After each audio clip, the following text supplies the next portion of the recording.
do understand the concerns. Like, you can't just Netflix and chill in the front room. You're going to have to dash be your leg restricted to Netflix. You can't dash your leg over to your man's legs and kissy. You can't do all that. She's walking in with a cup. You want a cup of tea, guys? No, I don't want a cup of tea. I want you to stay out of the room. Could you imagine you finally get your missus like in the mood, X, Y, and Z? I mean, she's all talking that sexy talk and this, that, and the other. I mean, things are starting to come off, head's starting to go south, and then all you hear is like that teaspoon clinking in the cup. And it's getting louder and louder, and the slippers shuffling. You know that sound? Slippers shuffling on the floor towards the door. And it's like, oh, am I interrupting? Yeah. Yes, you are.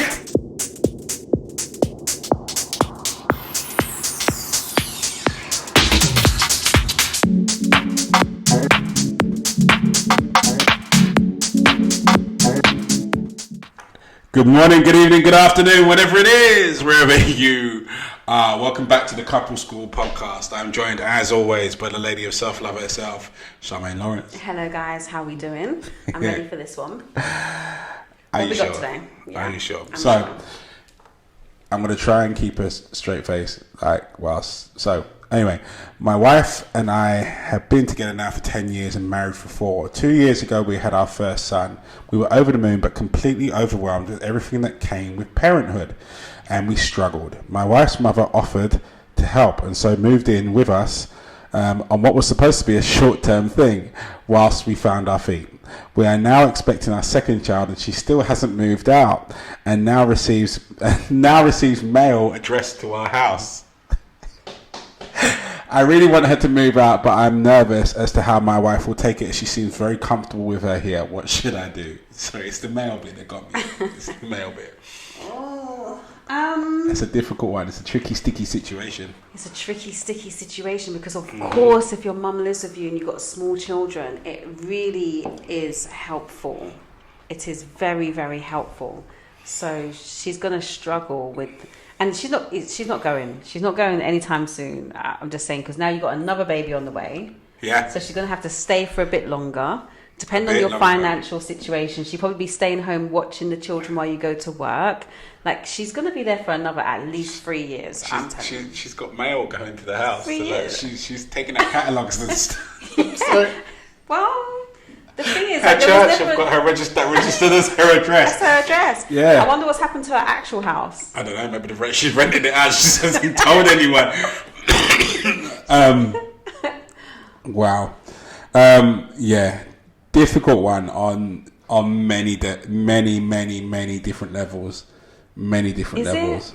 It is, because it's all emotionally attached. You've got the mum. First of all, you've got the grandmother that's now reattached to her daughter.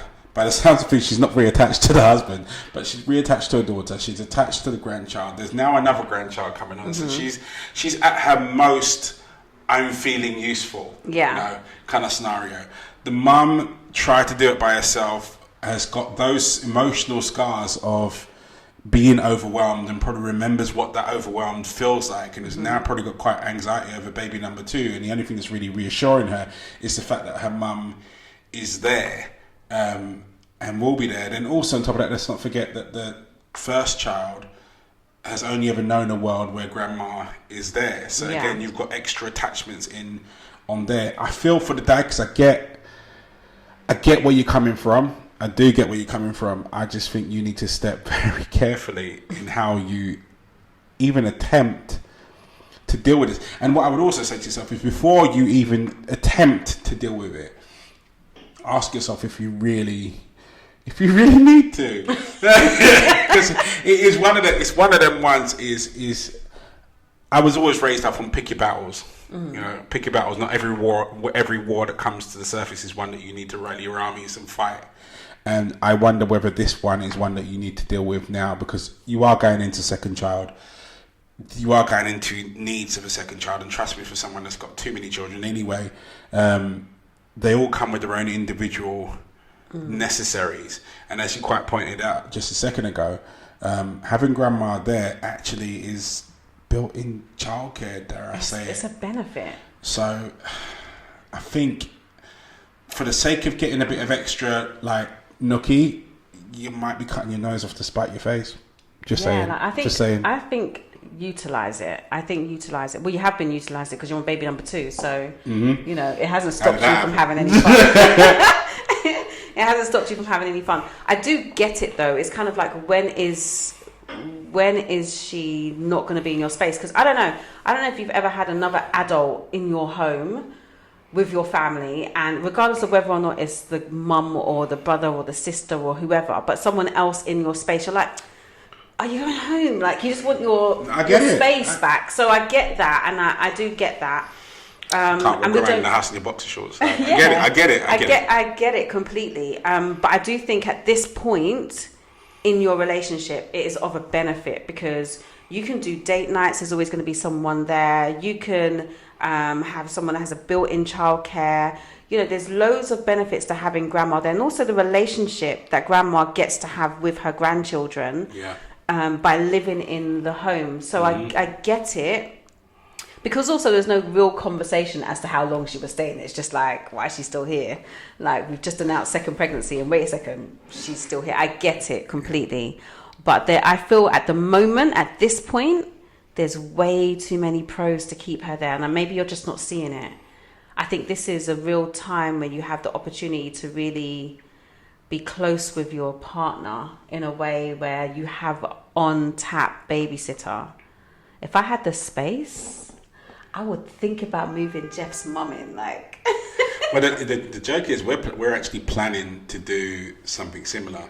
We're actually planning to do something similar in sense of moving my mum into, well, not necessarily how can I explain this?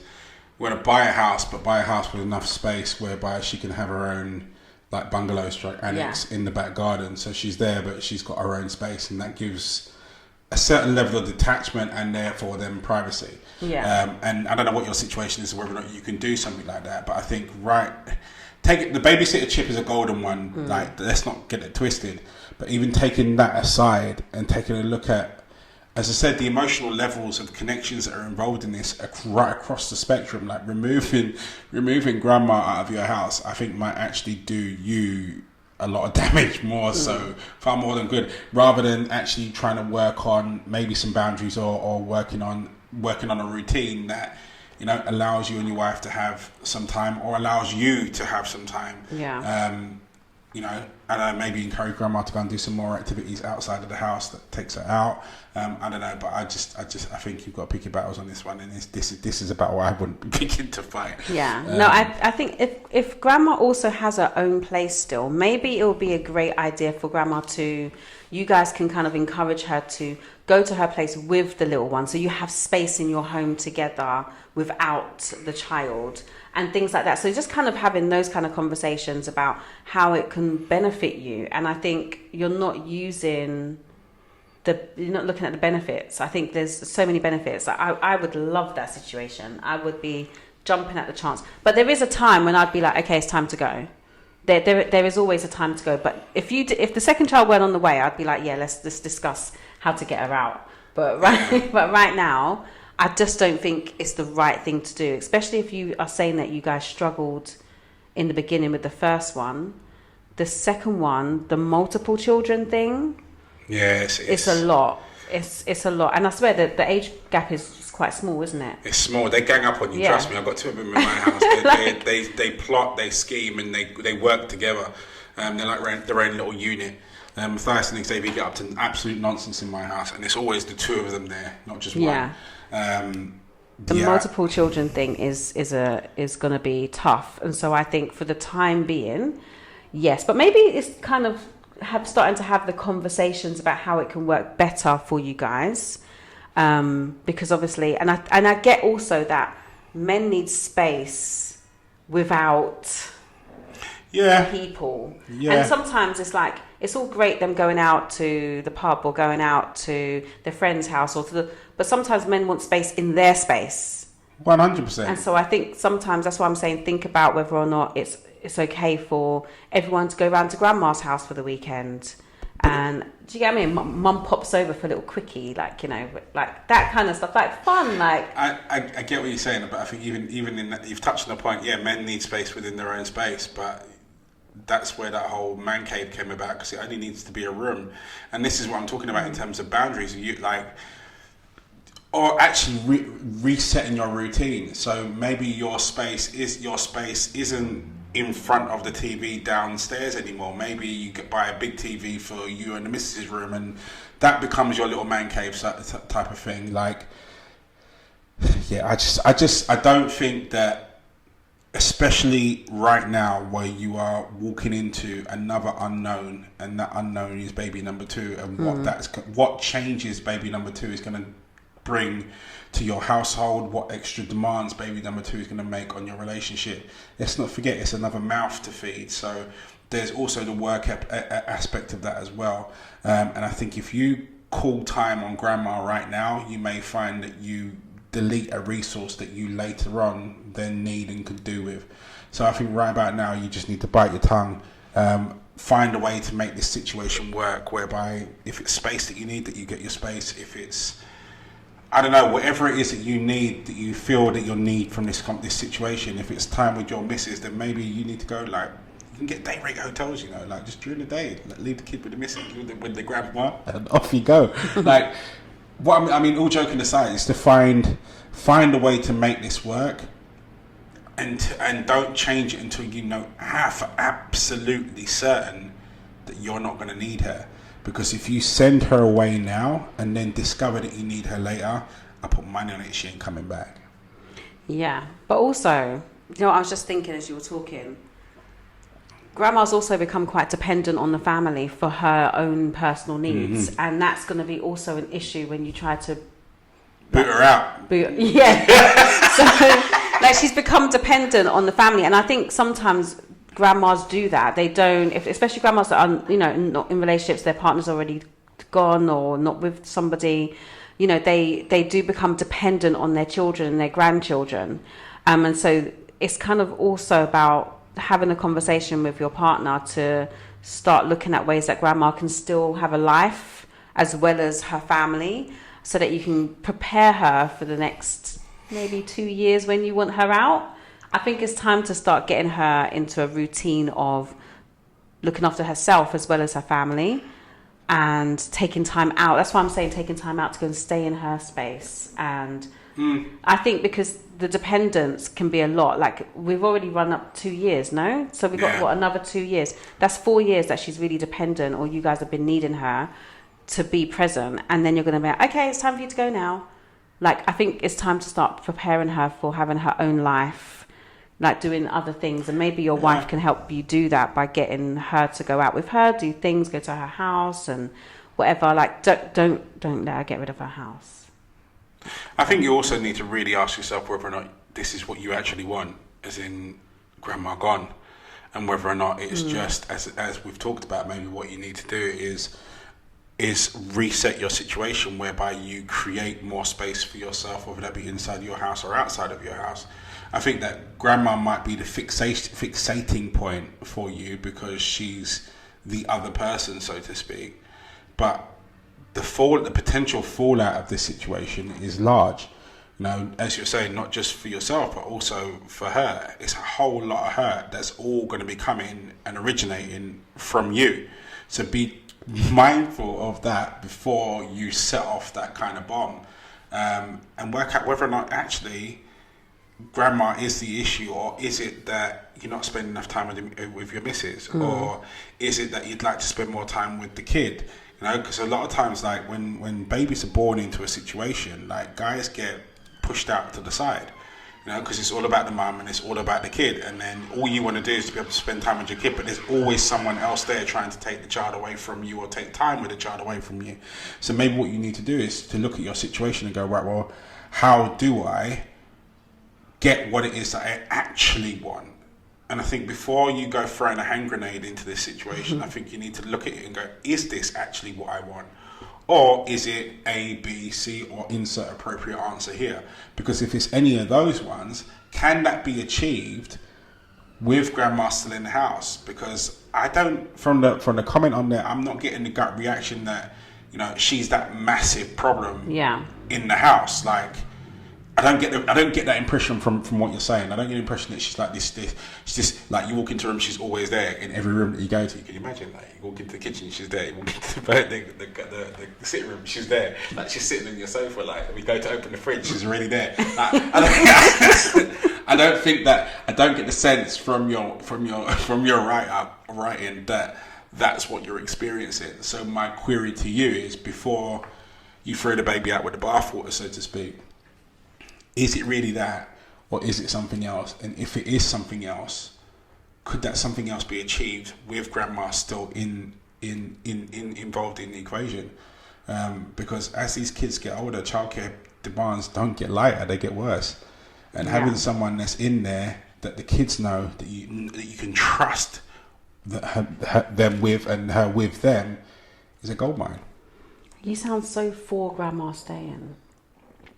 I suppose because I mean, as I said, my own personal circumstance, I've had to look at it and weigh it up, and I've had time to really go through it. And yes, there are some, as I said, running around in your house in your boxer shorts, you don't really, your mum or your girlfriend, your wife's mum don't really need to be seeing you doing that. So obviously there's some restrictions in there in terms of that, but from a family dynamic, the benefit that everybody experiences is huge. The kids have this person that they can grow up with and that they can learn from. That's this oracle of knowledge that's going to, and that also has the patience that you don't have. I don't know what you're like when it comes. Like, I'm trying my hardest right now with my two little ones to try and keep my temperament calm when they're constantly asking questions. Now, you don't want to change that because it's an inquisitive mind. It wants to know. It wants to understand how things work. But when your son has asked you for the 15th flipping time inside the space of 3 minutes,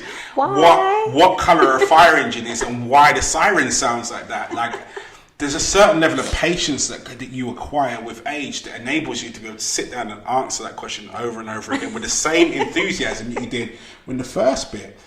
So for the kids, they get this, and don't forget, you are a part of your parents, whether you like it or not. So they're getting a really concentrated bit of you in this oracle of knowledge that's past you, and it's a constant, soft, calming voice. Again, we look at the babysitting side of things. At the moment, your missus is pregnant, so therefore, I'm guessing that date nights and the rest of it is kind of, it's either slowed down or maybe stopped. But that's not always going to be the case. When that baby pops out 6 months, 8 to 9 months after that, she's going to be back on her feet and relatively normal. So therefore, you're going to be able to go out. You're going to be able to do X, Y, and Z because you just got to pick up the kids, drop them home, and then you're gone.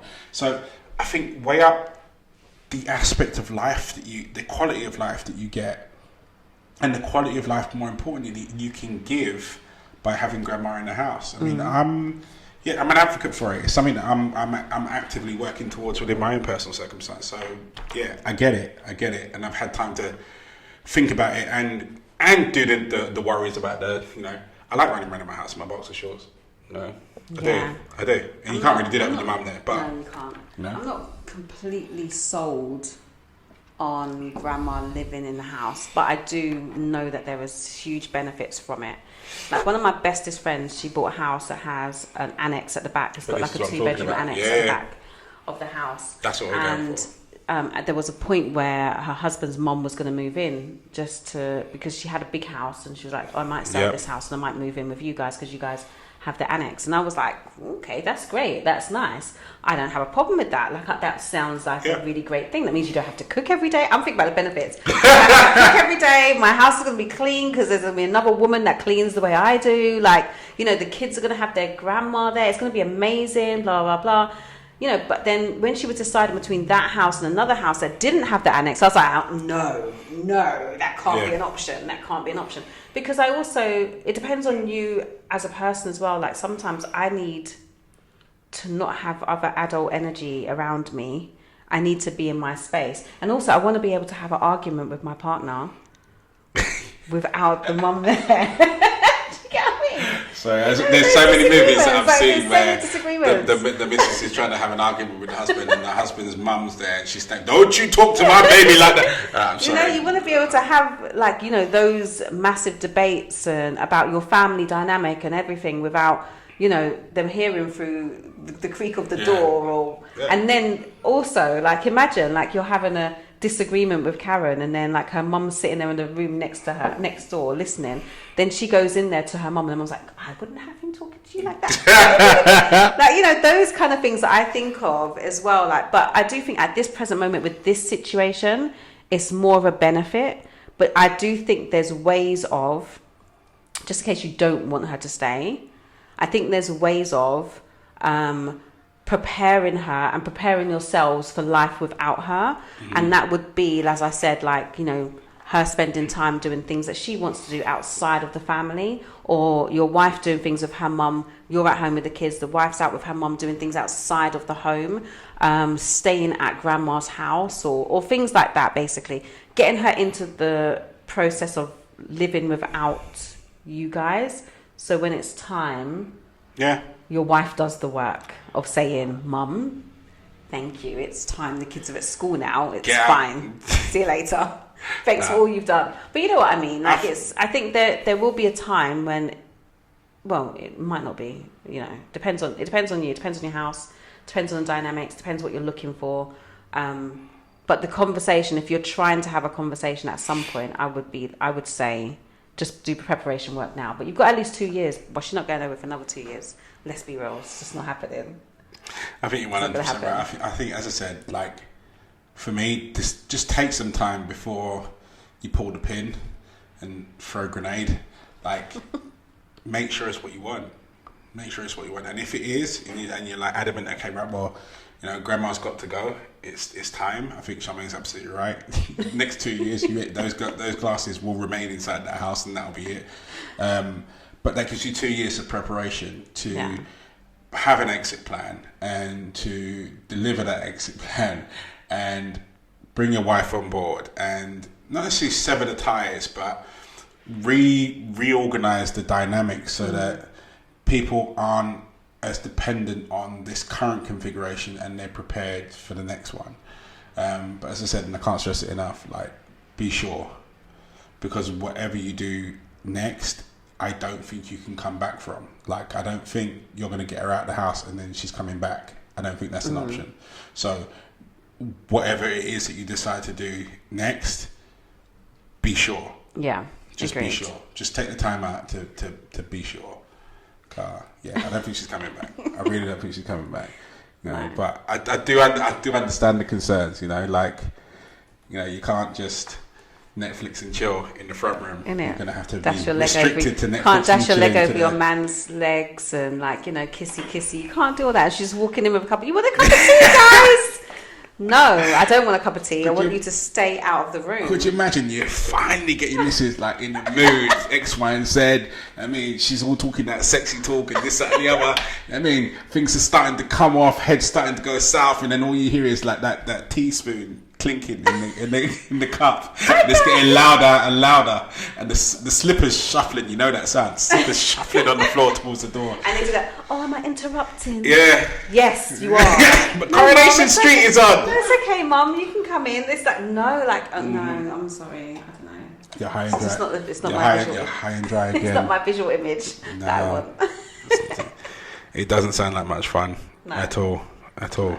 But I don't know what your financial situation is like. I don't know what your current situation is like. But if you can, maybe the compromise is the annex type of thing. Yeah, I would definitely do the annex. If I could do the annex, I would do it. It's definitely the way that we're planning for it to try and make happen. Whereby my mum's got her own space, she's got her own space, her own in bungalow at the back, and then there's the main house where we are. I thoroughly plan on just opening the doors and letting the boys run there, and then go knock on Nanny's door. 100%, and then lock it the minute they're in the garden. Obviously, the garden's shut, innit? So it's safe. Lock the door. The minute they're out the kitchen door, lock the door. Gone upstairs, do what I'm doing. Karen. Just look out the top window, make sure Nanny's open the door. Looking at nothing. Open the door, let them out. The garden is still our property. It's still locked. It's all safe. As long as it's not cold or raining, that's fine. Good. Lock the door, kids, and then grandma has to come out. You know? Yeah, no. She's going to watch this and she's going to go, you know what, I'm not coming anymore. I didn't mean that, Mum, in the slightest. It won't be like that at all. Promise. Nah, be sure, man. Be sure. Yeah. Be sure. Anyway, that brings us to the end of today's episode. Thank you so much for watching. As usual, don't forget to hit the subscribe button. I think it's down here somewhere. I'm probably pointing in a completely wrong direction, but never mind. And also, don't forget to ring the bell for notifications before you leave. That helps us with the infamous algorithm that all life is run by consistently. And yeah, all of that jazz. Don't forget to join us for Couple School After School on Tuesday at 9 p.m. Come and disagree with Charmaine. I think that should be its hashtag, its slogan. I don't think they're going to disagree with me this week. I think all of you people love to. Just do it, please. Please. I love to watch the fireworks. I love to sled apart, you know? But no, we'll be discussing this subject and much more on Tuesday at 9 o'clock. Anyway, that's us out for this week. In the meantime, you stay strong, stay focused. Peace, guys. Later.